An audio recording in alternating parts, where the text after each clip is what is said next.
नमो अरिहंताणं नमो सिद्धाणं नमो ऐरियाणं नमो अज्जायाणं नमो लोये सभ्यसाहुणं। पंच परमेष्टि भगवान की अनंत अनंत सिद्ध परमेष्टि भगवान की एक जनार्द देवादेव पाशुपूज्य भगवान की एक जनार्द देवादेव श्री राम भगवान की आचार्य भगवान रवि सेन स्वामी की आचार्य भगवान विद्यासागर जी महाराज की आचार्य भगवान विशुद्ध सागर जी महाराज की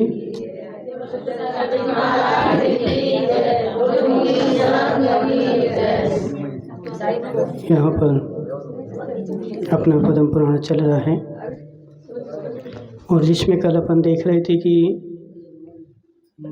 हनुमान रावण के पास जा रहे थे और रास्ते में उनकी मातामह महेंद्र का नगर पड़ा। तो जैसे उनके नाना का नगर पड़ा तो वह कौतूहलवश राजा महेंद्र से लड़ाई करने बैठ गए और लड़कर के उन्होंने अपने मामा को और नाना को दोनों को ही बंदी बना लिया और बंदी बना करके जब राजा महेंद्र ने उनको पहचान लिया और पहचान लिया तो अपने दो हित्र यानी बेटी के बेटे को जाना कि ये तो मेरी बेटी का बेटा है, तो उसकी स्तुति करी कि तू जो है महान है, तू बलवान है। और ऐसा जान करके हनुमान ने भी उनके पैर छू लिए और हाथ जोड़ लिए कि हे माता महा, मुझसे गलती हो गई, लड़कपन के कारण। ऐसी चर्चा चल रही थी। उसके बाद क्या हो रहा है तो उसने फिर हनुमान क्या हुआ कि वहाँ से निकल करके हनुमान ने सारा वृतांत राजा महेंद्र के लिए बताया और उनसे ये भी कहा कि हे आर्य, मैं अत्यावश्यक कारण से त्रिकूटाचल को जाता हूँ, तब तक तुम किष्किंधपुर जाओ और श्री राम का काम करो। तो उन्होंने अपनी माता राजा महेंद्र से बोला कि हे माता महा, मैं जो जा रहा हूँ त्रिकूटाचल को जा रहा हूँ और जब तक मैं वहाँ जा रहा हूँ तो तुम एक काम करो, तुम राम के पास जाओ और राम के पास जा कर के उनका काम करो। इतना कहे हनुमान आकाश में उड़कर शीघ्र त्रिकूटाचल की ओर सुखपूर्वक इस प्रकार गया जिस प्रकार की देव स्वर्ग की ओर जाता है। नीति निपुण और स्नेहपूर्ण राजा महेंद्र ने अपने प्रिय पुत्र प्रसन्न कीर्ति के साथ जाकर पुत्री अंजना का सम्मान किया। उस समय अपमान किया था ना, जब उसके घर में आई थी तो उसको भगा दिया था। तो उसका पीड़ित हुआ वह आज जब हनुमान मिले तो उसने अपनी बेटी अंजना का सम्मान किया और सम्मान करने के बाद वह राम से मिलने के लिए चला गया। और हनुमान कहाँ चले गए? लंका चले गए, त्रिकूटाचल की ओर चले गए। अथानंतर जब हनुमान विमान में बैठकर आकाश में बहुत ऊंचे जा रहे थे तब उत्तम गुणों से युक्त दधिमुख नामक पर्वत बीच में मिल पड़ा। अब जो महापुरुष होते हैं तो महापुरुष जहाँ जहाँ जाते हैं वहाँ से कुछ मिलता ही है, और नीच पुरुष जहाँ जहाँ जाते हैं तो उनकी जेबें कटती रहती हैं। अपन लोग कहीं गए तो क्या हुआ, अपनी जेब कट गई। क्यों कट गई जेब? क्योंकि पाप कर्म का उदय था, इसलिए हमारी जो थी ना, लोगों ने जेब काट ली। और यदि पुण्य कर्म का उदय होगा तो जेब कटेगी नहीं, मिलेगी। नोटों की गड्डी डली हुई मिल जाए, सोने के बिस्किट मिल जाएं, बहुत सारी सामग्री मिल जाए, तो ऐसा होता है। और जो पापी होता है उसका क्या होता है, चला जाता है। और लोग जेब काट लेते हैं। सुबह सेठ ने देखा कि वो दुकान पे खड़ी थी तो घर से तो बहुत सारे नोट लेके गई थी और सामान खरीद लिया, फिर बैग में हाथ डाला तो उसमें कुछ नहीं है। समझ रहे ना, जेब कट गई। तो क्यों कटी जेब? पुण्य के उदय से पाप के कारण जेब कटी। पुण्य कर्म का उदय होता तो जेब नहीं करती। तो ऐसे वह महेंद्र जो है, हनुमान जो है पुण्य आत्मा है। अब वह हनुमान जहाँ जहाँ भी जाएगा उसको वहाँ से कुछ ना कुछ सामग्री मिलेगी ही, उसका कुछ भी लगेगा नहीं। और जो महापुरुष हैं वो महापुरुष अपने घर में बैठे रहें और उनके नाम से दूर में आदमी कमाता रहे। धन्य कुमार कहाँ रहता था? अपने घर में। और सेठ ने सारे जीवन भर की संपत्ति रतन वगैरह जोड़े, सब कुछ जोड़ा, वो किसके नाम का कर दिया? धन्य कुमार के। क्यों कर दिया? पुण्य का उदय था, समझ रहे ना। तो इसलिए देखो अपन को संसार में कभी भी घबराना नहीं चाहिए। संसार क्या है? तो पुण्य पाप का खेल है। संसार क्या है? जैसे बच्चे होते ना, तो बच्चों का जीवन क्या है? तो गुड्डा गुड़ियों का खेल है। बच्चे गुड्डा गुड़ियों का खेल खेलते हैं। तो अब अपन बड़े हो गए तो अपन किसका खेल खेल रहा है? तो पुण्य पाप का खेल खेल रहे हैं।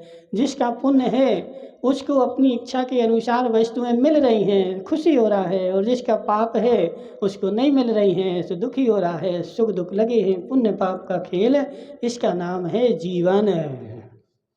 ठीक है माया मुगाड़ियाँ। पुण्य पाप के खेल का नाम संसार है।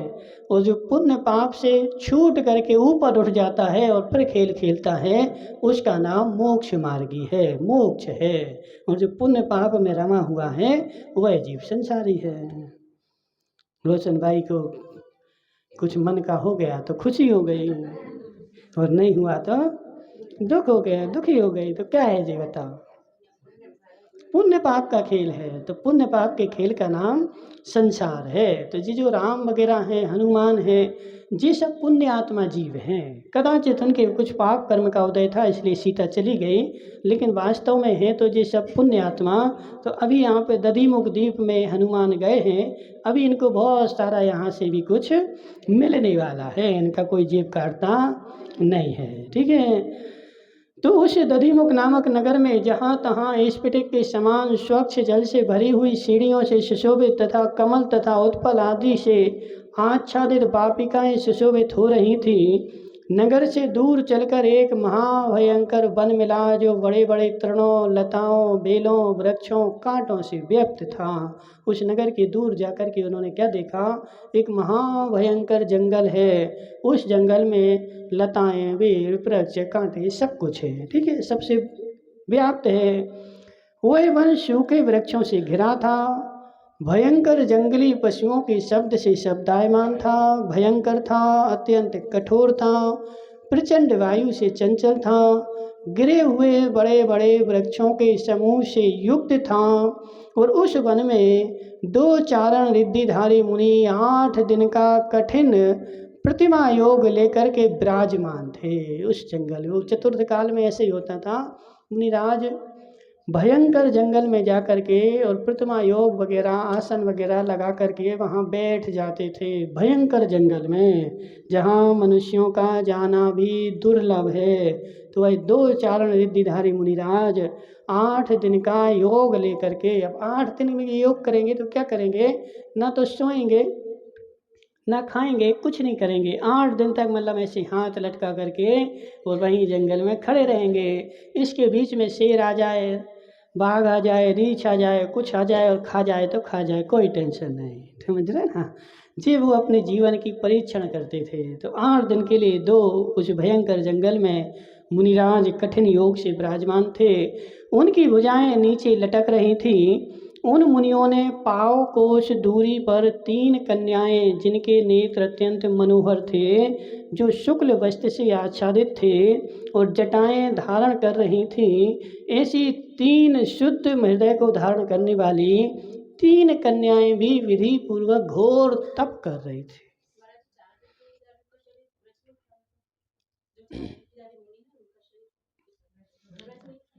नहीं, ऐसा कोई ज़रूरी नहीं है कि चारण रिद्धिधारी जितने भी मुनिराज हो उन सबको वज्र विषम नाराज सहनन हो, ऐसा कोई ज़रूरी नहीं है। ठीक है ना? दूसरा सहनन भी हो सकता है। चारण रिद्धिधारी का मतलब तो ये होता है कि वो मात्र आकाश में गमन करते हैं।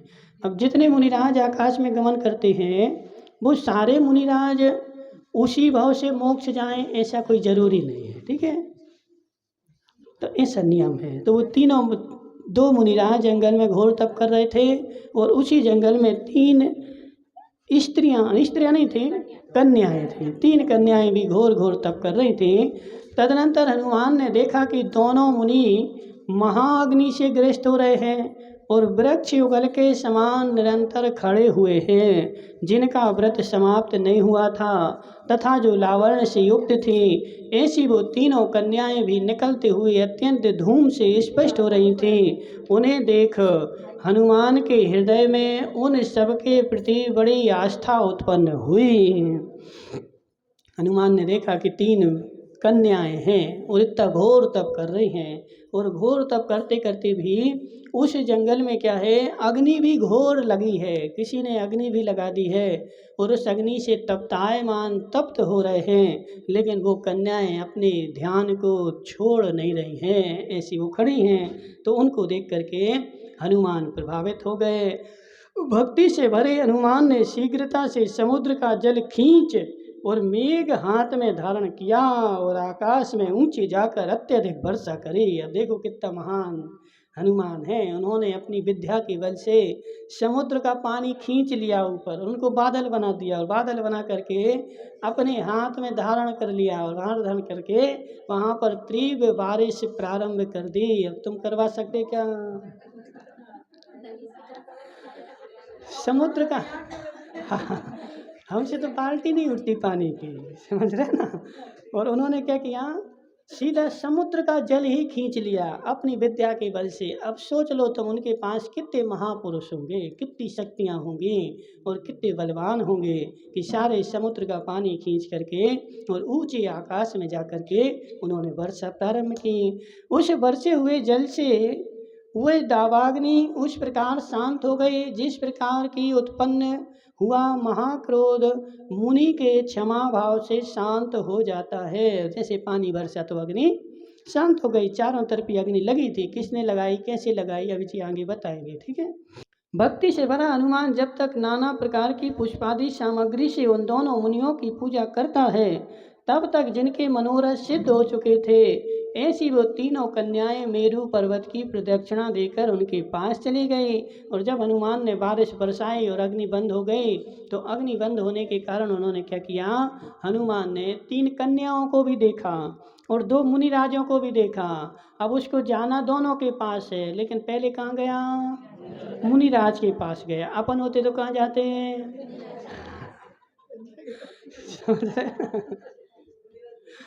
खोटे जीव होते तो खोटा ही काम करते।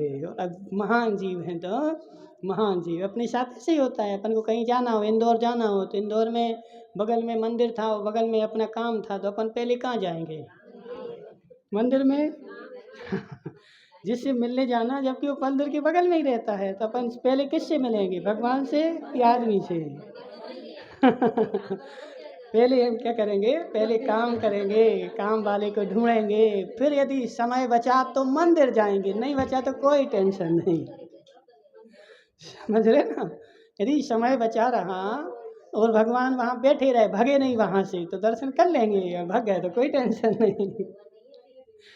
तो अपनी ऐसी खोटी दृष्टि है कि अपन क्या करते हैं जीवन में, अर्थ को, काम को प्राथमिकता देते हैं, धर्म को लास्ट में रखते हैं, धर्म पुरुषार्थ को, मोक्ष पुरुषार्थ को बाद में रखते हैं और अर्थ पुरुषार्थ को पहले रखते हैं। लेकिन वास्तव में ऐसा होना चाहिए कि यदि अपन कहीं नगर में जाते हैं तो सबसे पहले जिनालय जाना चाहिए, ठीक है ना। जिनालय के दर्शन करो, उस नगर में कोई मुनिराज हैं उनके दर्शन करो, उसके बाद काम करने जाओ, समझ रहे। लेकिन जो महान आदमी होगा वो ऐसे ही करेगा। तो हनुमान ने क्या किया, पहले पानी बरसाया, पानी बरस गया, अग्नि शांत हो गई, और जैसे अग्नि शांत हुई तो सबसे पहले हनुमान मुनिराज के पास गए और उनके चरणों के कमलों की पूजा करी, और पूजा करके वो लीन हो गए। तो जितने में हनुमान ने पूजा करी उतने में वो तीनों कन्याएं भी विद्याधर थीं, तो उनका उपसर्ग दूर हो गया। तो वो विद्या के बल से सुमेरु की प्रदक्षिणा दे करके तब तक वो वापस आ गए, जितने में पूजा करी। अब देखो घंटा तो करी होगी, अपने जैसे थोड़ी स्वास स्वास स्वास स्वास स्वास,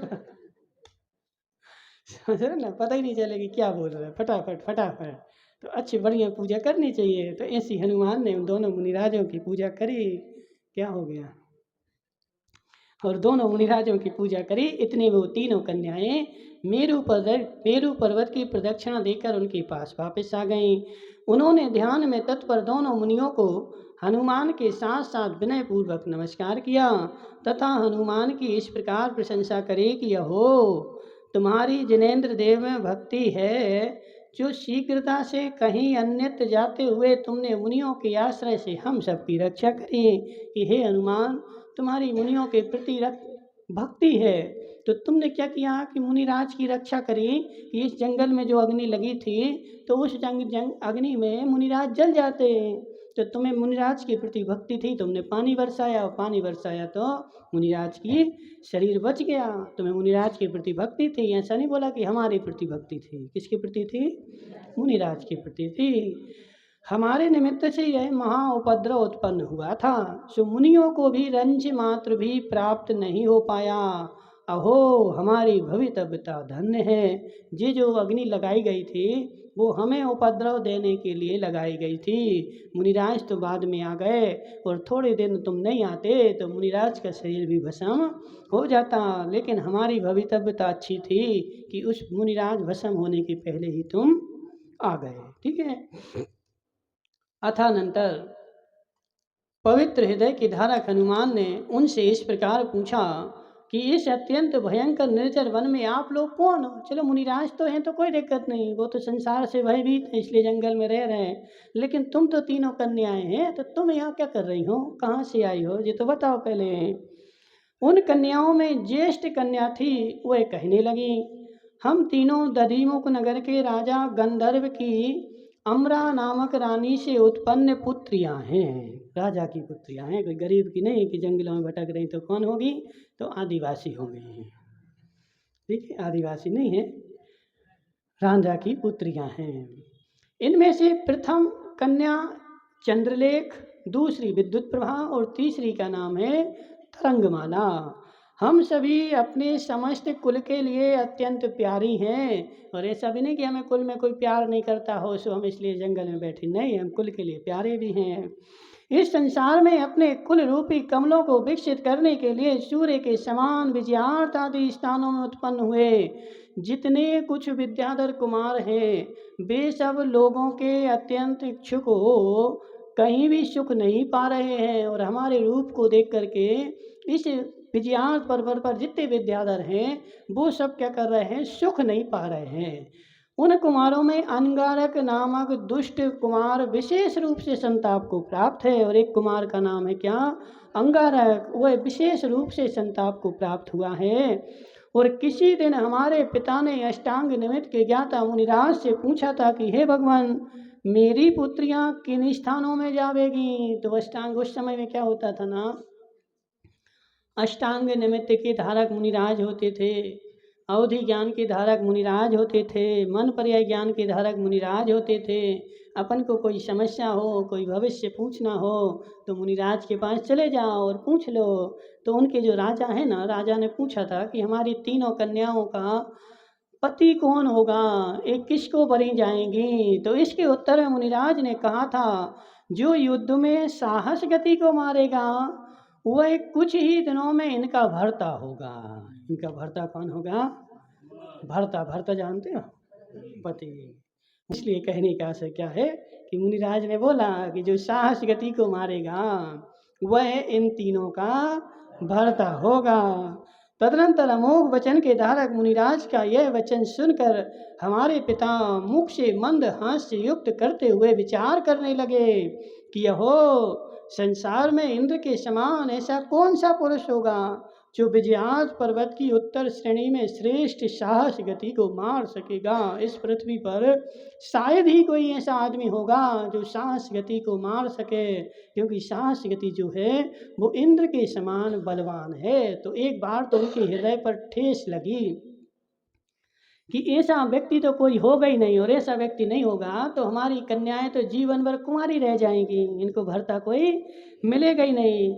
लेकिन थोड़ी देर बाद उनके मन में विचार आया, नान्यथा मुनि भाषणम, मुनि के वचन कभी भी मिथ्या नहीं होते हैं। यदि मुनिराज ने कहा है तो नियम से वो कार्य होगा। और यह विचार कर माता पिता आश्चर्य को प्राप्त हुए। चिरकाल तक याचना करने पर भी जब अंगारक हम लोगों को नहीं पा सका, तब वह हम लोगों को दुख देने वाले कारणों की चिंता में निमग्न हो गया। और बहुत दिन तक हो गए वह हम तीनों को नहीं पा पाया, क्योंकि पिता को पता चल गया कि जिस साहसगति को जो मारेगा वह इनका पति होगा। और उस अंगारक ने साहसगति को मारा नहीं था। और थोड़े दिन बाद उनको पता चला कि साहसगति मारा गया। और किसने मारा? राम ने मारा है। तो उनको पता चल गया इन तीनों का पति कौन होगा? राम होंगे। उस समय से लेकर हम लोगों का यही मनोरथ रहता है कि साहस गति को नष्ट करने वाले उस वीर को हम कब देखेंगे। और हम तीनों कन्याएं मनोनुगामिनी नामक उत्तम विद्या को सिद्ध करने के लिए कठोर वृक्षों से युक्त इस वन में आई थी। अब इस वन में काहे को ले आई थी? तो मनोनुगामिनी एक विद्या होती है। तो उन्होंने सोचा कि अब हम बड़े तो हो ही गए और हमारी शादी हो नहीं रही, तो जब तक शादी नहीं हो रही तो घर में निठल्ले काहे को बैठे रहें, कोई विद्या सिद्ध करें, जंगल में जाएं। तो उन लोग तीनों की तीनों ने ठाना हम कौन सी विद्या सिद्ध करें? तो मनोनुगामिनी विद्या सिद्ध करें। तो मनोनुगामिनी से क्या होगा? वो सबके मनों में गमन करेंगी। उस विद्या के बल से नैनाबाई क्या सोच रही हैं जी, उनके मन में प्रवेश करके वो पता कर लेंगे। तुम्हारे मन में वो प्रवेश कर जाएंगे, तुम्हारे मन में क्या चल रहा है, क्या सोच रहे हैं, सब उस विद्या के बल से उनको पता चल जाएगा। तो ऐसी विद्या कौन सी है? मनोनुगामिनी। यहाँ रहते हुए हम लोगों को यहाँ आज 12वां दिन है। कितने दिन थे आज हो गए? 12वां दिन है। और इन दोनों मुनियों को आए हुए आज 8वां दिन है जी। मुनिराज 8 दिन पहले आए थे और हम 12 दिन पहले आए थे। तदनंतर उस दुष्ट अंगारक ने हम लोगों को यहाँ देखा और पूर्वोक्त संस्कार के कारण वह क्रोध से परिपूर्ण हो गया। और तत्पश्चात हम लोगों का वध करने के लिए उसने उसी क्षण 10 दिशाओं को धूम और अंगार की वर्षा करने वाले अग्नि से पिंजर यानी पीत वर्ण कर दिया। और हम लोगों को उसने यहाँ देखा तो हमसे बदला लेने के लिए उस अंगारक ने सारे जंगल में अग्नि लगा दी। जो विद्या 6 वर्ष में से भी अधिक समय में बड़ी कठिनाई से सिद्ध होती। अब रोशन भाई कितने वर्ष खड़ा रहना पड़े जंगल में? तो 6 वर्ष तक है, 6 वर्ष तक। अब वो समस्या यही है, इस काल में विद्याएं सिद्ध क्यों नहीं होती? क्योंकि अपने पास सिद्ध करने की शक्ति नहीं। अब 6 वर्ष तक जंगल में, बीच जंगल में भयंकर में गर्मी सर्दी बारिश सब कुछ सहन करते हुए 6 महीने 6 वर्ष तक खड़े होना है। खड़े होकर दिखाओ, पानी भी बरसेगा, धूप भी लगेगी, ठंडी भी लगेगी। अब जैसे ही पानी बरसे तो जुकाम हो जाए, ठंड लगे तो बुखार आ जाए। नहीं नहीं कुछ नहीं किया उन्होंने, ठीक है ना। या फिर इसमें क्या होता है, सुनो मेरी बात, जब उनको विद्या सिद्ध करनी है तो विद्या सिद्ध करने के लिए एक भोजन दायिनी विद्या पहले सिद्ध करते हैं। वह भोजन दायिनी विद्या क्या करती है? तुम्हारे लिए वहीं भोजन ला करके और तुम्हें देती है, तुम वही भोजन करते हो और वहीं खड़े रहते, घर नहीं जाना। जैसे कि शंभूक ने वह सूर्यहास खड़ग सिद्ध करने के पहले एक भोजन दायिनी विद्या सिद्ध करी थी और वहाँ पर वह विद्या उसके लिए भोजन देती रहती थी। तो ऐसे होता है। तो वो छोटी मोटी विद्याएं तो उनके पास रहती हैं, तो उनके बल से उनका शरीर चलता रहता है और चलते हुए शरीर में वह बड़ी बड़ी विद्याएं सिद्ध करती रहती। लेकिन वर्तमान काल में स्थिति ऐसी है कि अपने पास सहनन भी नहीं है, शक्ति भी नहीं है और अपन कोई भी विद्या सिद्ध नहीं कर सकते। एक माला फेरते हैं तो 25 बार यहाँ वहाँ देख लेते हैं, समझ रहे ना।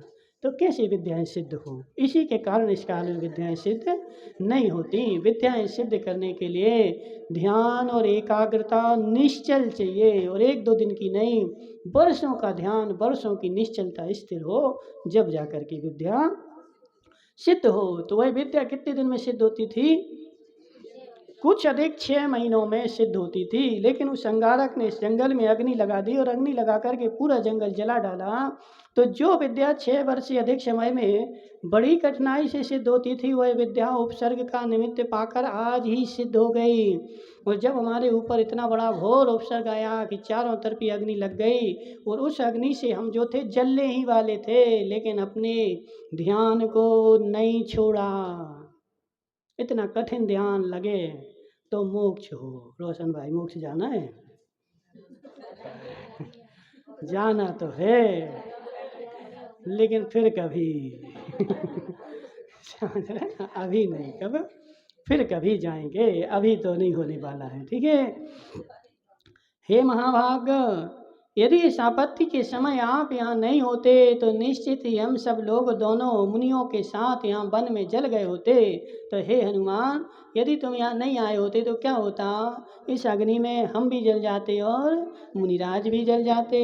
तदनंतर हनुमान ने ठीक है इस प्रकार मंदहास पूर्वक कहा कि आप लोगों का श्रम प्रशंसनीय है तथा निश्चित ही फल से युक्त है। अहो तुम सबकी बुद्धि निर्मल, अहो तुम सबका मनोरथ योग्य स्थान में लगा है।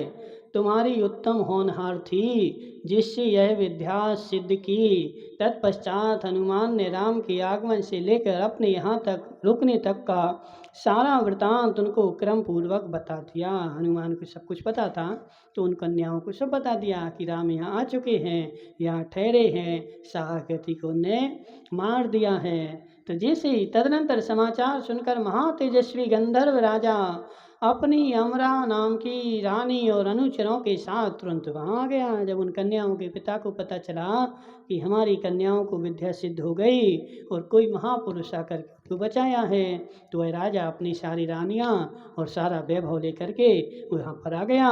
इस प्रकार क्षण भर में वह समस्त वन देवागम के समान विद्याधरों के समागम से भर गया और उस जंगल में चारों ओर विद्याधर फैल गए और वह जंगल भर गया। राजा गंधर्व पुत्रियों को साथ ले बड़े वैभव के साथ किष्किंधापुरी गया और वहाँ राम की आज्ञा में रहकर प्रीति को प्राप्त हुआ।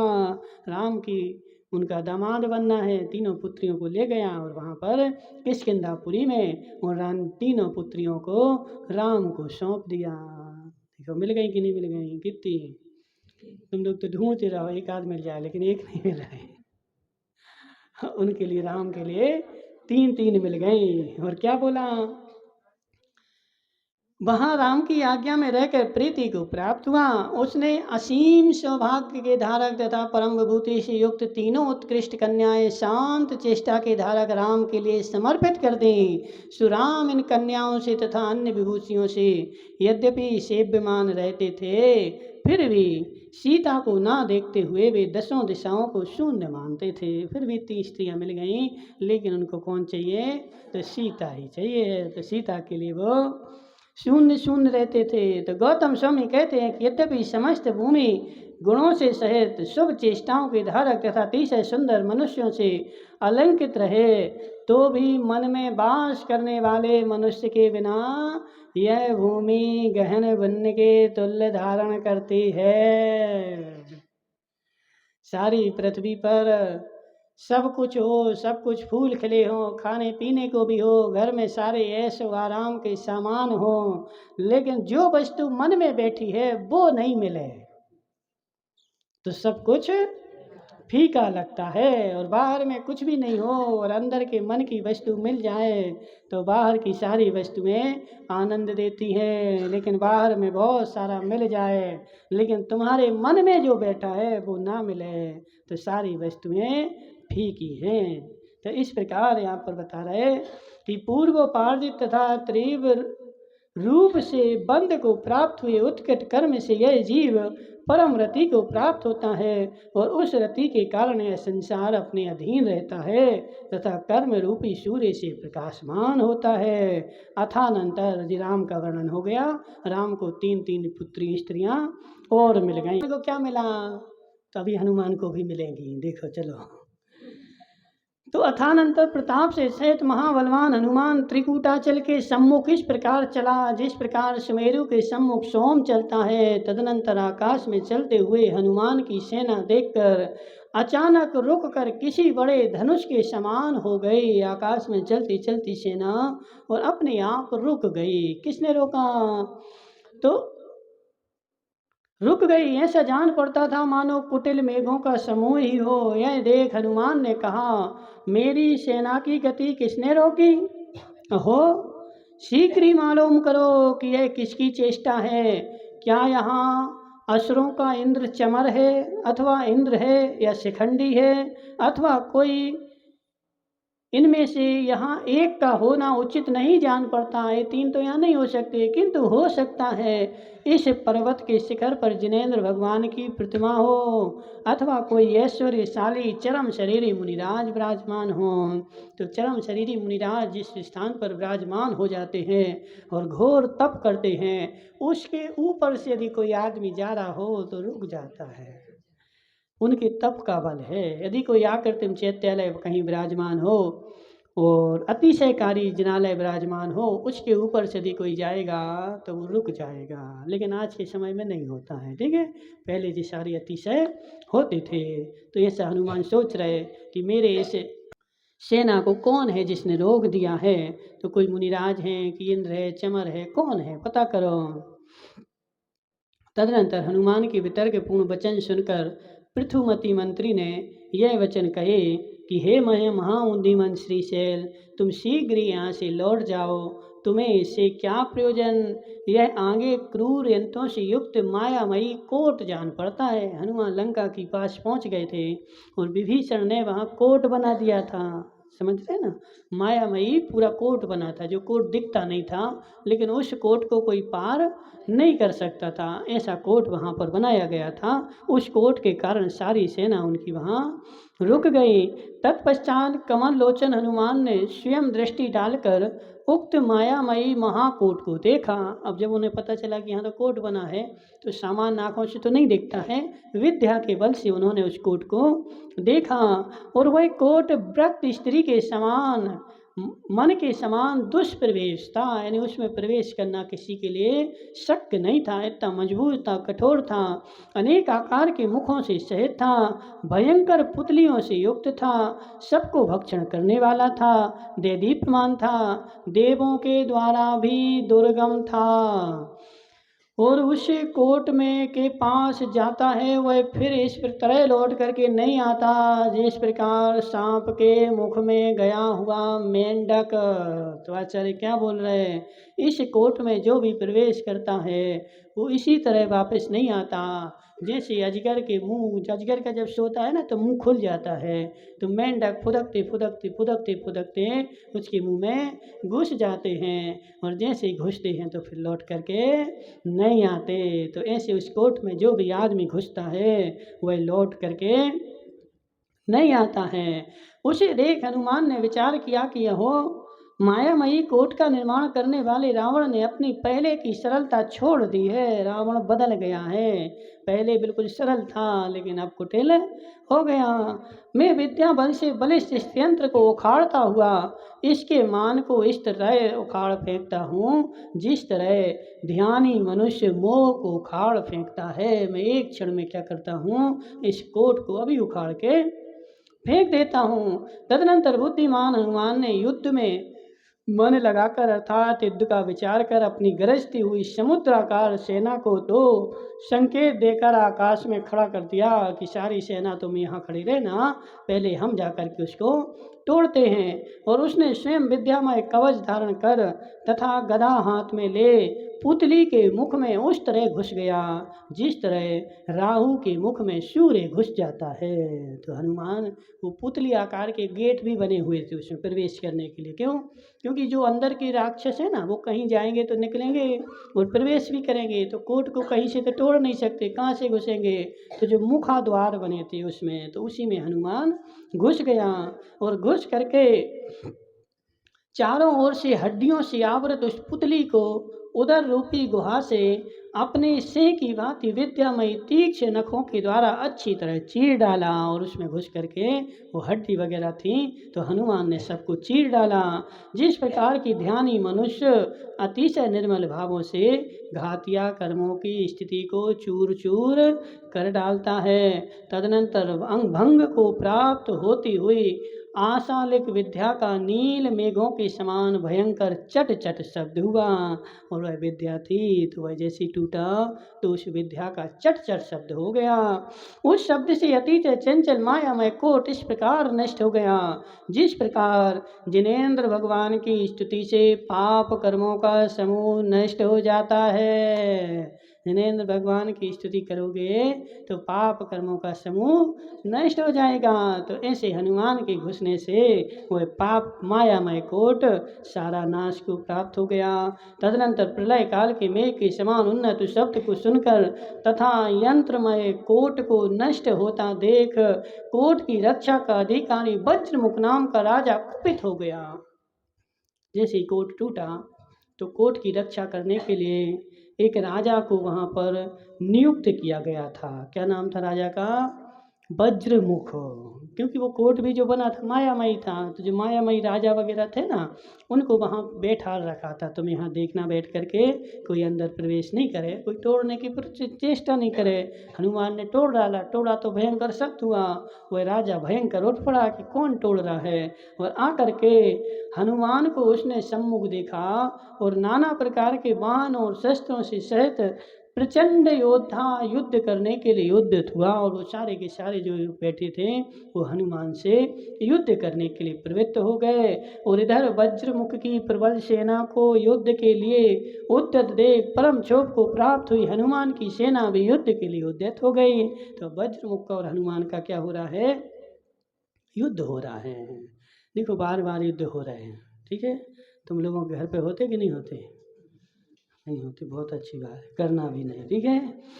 तो आचार्य कहते हैं कि इस विषय में बहुत कहने से क्या, उन दोनों सेनाओं में उस तरह युद्ध हुआ जिस तरह पहले स्वामी के द्वारा किए हुए सम्मान और तिरस्कार में होता है। जो युद्ध स्वामी की दृष्टि के मार्ग में स्थित थी, अर्थात स्वामी जिनकी ओर दृष्टि डालकर देखता था वे युद्धा गर्जना करते हुए प्राणों का भी स्नेह छोड़ देते थे। और इस प्रकार इस विषय में अधिक क्या कहा जाए। तदनंतर जिन्होंने चिरकाल तक बड़े बड़े युद्ध किए थे, ऐसे वज्रा युद्ध के योद्धा बानरों के द्वारा क्षण भर में पराजित हो गए। जो वज्रामुख था ना वो तो सामान्य राजा था, और हनुमान की सेना के द्वारा उसके सारे योद्धा पराजित हो गए। और हनुमान ने चक्र के द्वारा शत्रुओं का तेज हर लिया और नक्षत्र बिंब के समान शत्रु का सिर काटकर आकाश से नीचे गिरा दिया। हनुमान ने एक चक्र के द्वारा उसका सिर काटा और सिर काट के नीचे गिरा दिया।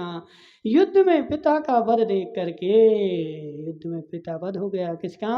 वज्रमुख का सिर कट गया। जैसे ही वज्रमुख का सिर कटा तो वज्रायुध की पुत्री लंका सुंदरी कठिनाई से शोक को रोक करके क्रोध रूपी विष से दूषित हो हनुमान की ओर दौड़ी। जैसे पिता मर गया तो उसकी एक पुत्री थी जिसका नाम था लंका सुंदरी, लंका में रहती थी और सारे लंका की पुत्रियों से सुंदर थी, इसलिए उसका नाम रखा गया लंका सुंदरी। तो वो तुरंत दौड़ करके और हनुमान के पास आई और आकर के उसने क्या किया, उस समय वह वेगशाली घोड़ों से युक्त रथों पर बैठी थी जिसकी भुगटियाँ टेढ़ी हो रही थीं और धूम के उद्गार से सहित थी, अर्थात क्रोध के कारण उसके नेत्र फूले हुए लाल कमलों के समान जान पड़ते थे।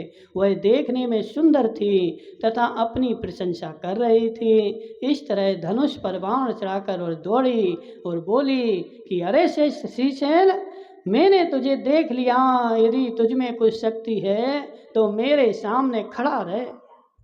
हनुमान की ओर तुरंत दौड़ी और बोली, यदि तू शक्तिशाली है, तूने मेरे पिता को मार डाला है, अब यदि तुझे शक्ति है तो मेरे सामने से भागना नहीं, यहाँ खड़े रहो। अपन लोग बोलते हैं, लड़ाई होती ना तो बोलते हैं खड़े रहो खड़े रहो, हम देखते हैं समझ रहे ना, खड़े रहो, तुम ऐसा हो वैसा हो, जमाने की बात है, समझ रहे ना। चार आदमी पकड़ लेंगे, अपन बोलेंगे छोड़ो छोड़ो छोड़ो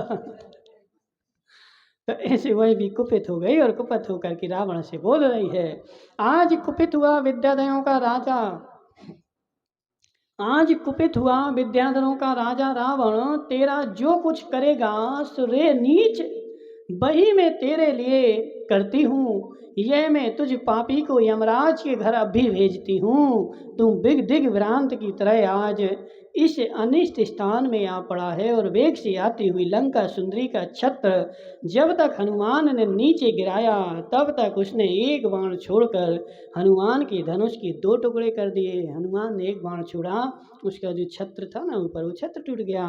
तो इतने में लंका सुंदरी ने बाण छोड़ा और हनुमान का धनुष टूट गया। लंका सुंदरी जब तक शक्ति नामक शस्त्र उठाती तब तक हनुमान ने बाणों से आकाश को आच्छादित कर दिया और आती हुई उसकी शक्ति को बीच में ही तोड़ दिया। उसने शक्ति चलाई तो हनुमान ने बाण चला करके नाश कर दिया।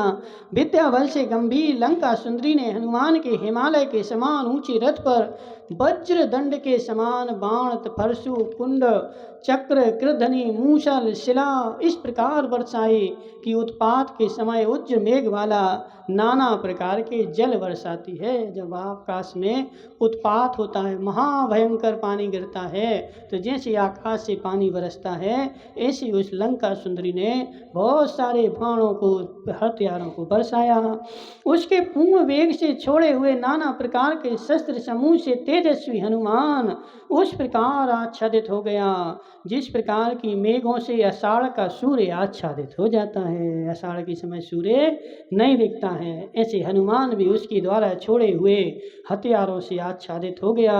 इतना सब होने पर भी खेद से रहित पराक्रमी तथा माया के विस्तार से निपुण हनुमान ने अपने शस्त्रों के द्वारा उसके शस्त्र समूह को बीच में ही दूर कर दिया और उसके बाणों से लुप्त हो गए। तोमर आदि को तोमर से, यानी जो जो जैसा जैसा छोड़ा था वैसा वैसा उसने नाश कर दिया। और नाश करने के बाद चक्र, करकश, संवर्ध, कनक आदि के विस्तार से पीत वर्ण आकाश ऐसा भयंकर हो गया मानो बिजलियों से ही व्याप्त हो गया हो। गौतम स्वामी कहते हैं कि हे राजन, तदनंतर रूप से अनुपम, स्वभाव से धीर, कमल लोचना लक्ष्मी के समान लंका सुंदरी हनुमान के ऊपर मोहित हो गई। अभी तक लड़ रही थी, बाण फेंक रही थी, और जैसे बाण फेंकते फेंकते हनुमान ने सारे बाणों को नाश कर दिया तो लंका सुंदरी अपना क्रोध छोड़ करके और हनुमान के ऊपर क्या हो गई, मोहित हो गई। उस और यदि इसके साथ मिलकर काम भोग अभ्युदय सेवन ना करूं तो इस लोक में मेरा जन्म लेना निष्फल है। तदनंतर बेबल मन से मुग्ध उस लंका सुंदरी ने समीचीन मार्ग के उद्देश्य से अपने नाम से अंकित एक बाण हनुमान के पास भेजा। तभी क्रोध से बाण फेंक रही थी, अब मोह के राग के वश उसने अपना नाम, पता सब कुछ लिख करके, चिट्ठी लिख करके और एक बाण में रख करके और वह बाण फेंका किसके पास, हनुमान के पास भेजा। उस बाण में यह लिखा था कि हे नाथ, जो मैं इकट्ठे हुए देवों के द्वारा भी नहीं जीती जा सकती थी वह मैं आपके द्वारा काम बाणों से पराजित होकर के और आपके द्वारा जीती गई हूँ। मैं जो लंका सुंदरी हूँ ना, वह देवों के द्वारा भी अजय थी लेकिन तुम्हारे द्वारा परास्त हो गई और तुम्हारे द्वारा मैं जीत ली गई हूँ। अथानंतर जिनका मन शीघ्रता से युक्त था ऐसे हनुमान उसके साथ विवाह हो गया। हाँ लंका सुंदरी अभी लड़ रही थी, उसके पास मोहित हो गई और हनुमान और लंका सुंदरी का दोनों का विवाह हो गया। और विवाह होने के बाद 1-2 दिन 4 दिन वो वहाँ पर रहे। क्या हो गया गाय वाली अम्मा? ऐसे ही होता है, महापुरुषों की चेष्टाएं अद्भुत ही होती हैं। अभी पिता तो वहीं पड़ा था, लड़ रही थी, लड़ते लड़ते उसको विवाह हो गया। विवाह होने के बाद वह सब वहाँ पर रहे और पिता को छोड़ दिया। संसार ऐसा ही है, आज भी संसार में देखा जाता है। किसी के यहाँ कोई मर गया, उनके यहाँ 8 दिन बाद शादी थी, अरे अब वो मरने वाला तो मर ही गया, कौन बंद करे। हाँ, 8 दिन में 15 दिन में शादी शुरू हो जाती है, समझते हैं? तो बाहर की बातें सब अलग होती हैं और अंदर की बातें अलग होती हैं। जिसको जाना था तो चला गया, वो आने वाला तो ये नहीं है, तो उसके दाह संस्कार तो सब हो जाए। इतने लाखों लोगों के कौन करे? इसमें भी देखो, दाह संस्कार का जो प्रचलन है वो वर्तमान काल में है, पूर्व काल में इतना चंचल नहीं था। भगवती आराधना में लिखा कि मुनिराज के शरीर को भी जलाया नहीं जाता था, जैसे समाधि हो गई तो जंगल में फेंक आओ, जानवर खा लेंगे। उस समय जानवर भी इतने सारे थे जंगलों में, समझ रहे ना। अब जैसे खरदूषण का और लक्ष्मण का युद्ध हुआ तो एक दो नहीं, लाखों लोग मरे। अब लाखों को जलाओ तो कहाँ ले जाओ जलाने? इससे अच्छा नहीं जलाओ तो कम से कम जंगली जानवरों का पेट तो भरेगा, समझ रहे हैं ना। तो वहीं छोड़े आए, तो वहाँ छोड़े आए तो सब जीवों ने खा लिया, खा पी करके फ्री हो गए। तो इसी उसको भी पिता को छोड़ दिया और लंका सुंदरी हनुमान को मिल गई। तो देखो रास्ते में जाते जाते शादियाँ हो गई। गंधर्व विवाह क्यों? गंधर्व विवाह तो उसको बोलते हैं जो आधी रात में भगा करके ले जाए जाते हैं। गंधर्व विवाह इसको नहीं बोलते हैं, जो आधी रात में भगाई जाती है उसका नाम गंधर्व विवाह होता है, ठीक है ना। गंधर्व भगा करके ले जाते हैं जी, तो मर्जी से हो रहा ना, सबके साथ में हो रहा है, तो इसको गंधर्व विवाह नहीं बोलेंगे। और फिर एक आध तो हो ना हो तो ठीक है, हजारों होने हैं तो ऐसे हो जाते, रास्ते मिलती हैं, अग्नि में भाव ने पड़ी, चलो हो गई, चलो ले चलो, समझ रहे ना। तो इसी हनुमान को है मिल गई। और सुनो इसे थोड़ा सा और कर ले।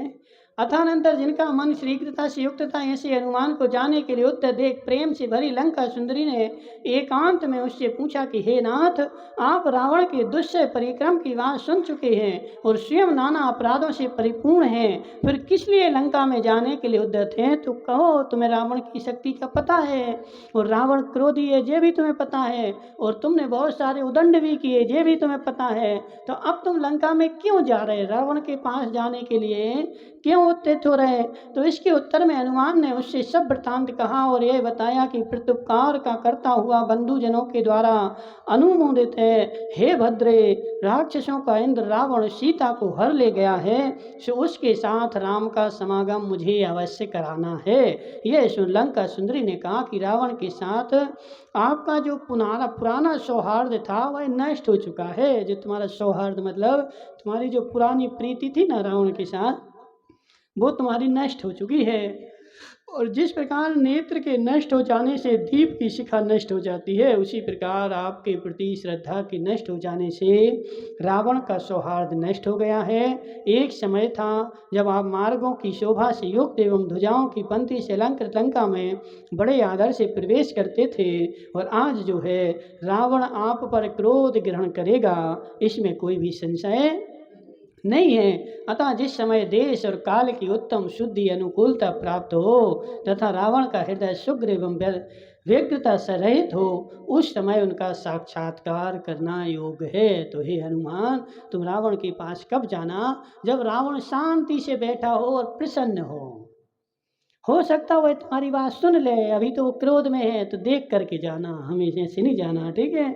इसके उत्तर में हनुमान ने कहा कि हे विदुषी, तुमने जैसा कहा है यथार्थ में वैसा ही है, किंतु हे सुंदरी, मैं रावण का अभिप्राय जानना चाहता हूँ और यह भी देखना चाहता हूँ कि वह सती सीता कैसी रूपवती है कि जिसके मेरु के समान धीर भी रावण का मन विचलित कर दिया। मैं सीता को भी देखना चाहता हूँ कि जिसकी 18,000 स्त्रियाँ थीं और उसको छोड़ करके वह जिसके ऊपर मोहित हो गया है, उसको भी मैं देखना चाहता हूँ। इस प्रकार कहकर अपनी सेना उसी के पास छोड़कर हनुमान उस विवेकवती से छूटकर त्रिकुटाचल की ओर चला।